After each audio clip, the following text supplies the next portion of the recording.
আলাইকুম everyone, this is ivy মেও। কি অবস্থা সবাই? সবাই কেমন আছেন? আমাদের সব অ্যাক্টিভিটি শেষ, এখন আমরা চলে এসেছি স্যান্ড ব্যাংকে। এখানে এসে আমরা এখন লাঞ্চ করব। ততক্ষণে আমি একটু ফটো সেশনটা শেষ করে নিলাম। এত সুন্দর জায়গাটা, এটা একটা ছোট্ট আইল্যান্ড বলাই চলে। ডে লং প্যাকেজে যারা যারা আসে সবাই এই স্যান্ড ব্যাংকে একবার হলেও আসে লাঞ্চ করতে। আমাদের ডে লং ট্যুর এখান থেকেই শেষ, আমরা লাঞ্চ করে চলে যাব। লাঞ্চে আমাদেরকে দিয়েছে আপেল। আমাদের এখানে বাংলাদেশি ভাইয়া আমাকে 2টা জুস দিয়েছে ভালোবেসে।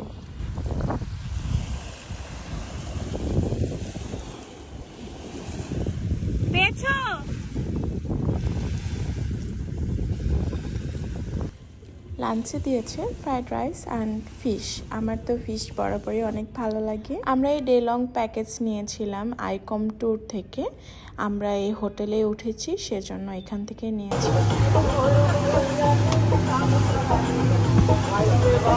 এই তো আমাদের লাঞ্চ শেষ, আমরা চলে যাচ্ছি হোটেলের দিকে একটু রেস্ট নিয়ে। এই যে লাল ক্যাপওয়ালা দেখতে পাচ্ছেন, উনি কিন্তু বাংলাদেশি, উনি হচ্ছেন ট্যুর গাইড। দেশের বাইরে দেশের মানুষ যারা থাকে তারা কিন্তু আমাদেরকে দেখে ইমোশনাল হয়ে যায়, তখন তাদের মনে হয় যে আমার পরিবারেরই একজন তো এসেছে আমার কাছে, আমি কেন হেল্প করব না তাদেরকে, এরকমটাই মনে হয়। পাশে যে কাপলটা দেখতে পাচ্ছেন ওরা হচ্ছে India, Bharat Bangla, that's why ওরা কিন্তু বাংলা সং বুঝতেছে এন্ড এনজয় করছে।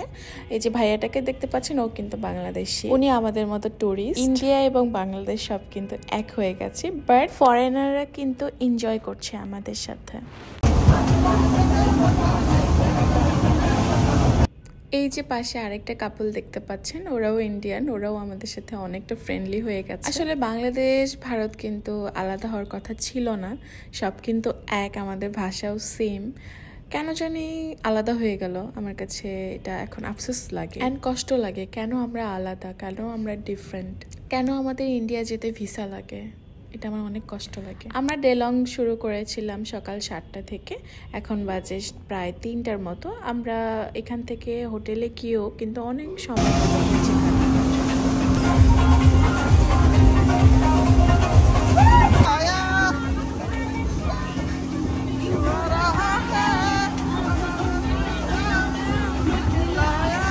আপনারা কিন্তু টাইম নিয়ে একদমই কম্প্রোমাইজ করবেন না, ওরা কিন্তু টাইমলি সব কিছু করে। আজকে এই পর্যন্ত, সবাই ভালো থাকবেন অ্যান্ড দেশে দেশে ঘুরবেন। আল্লাহ হাফেজ।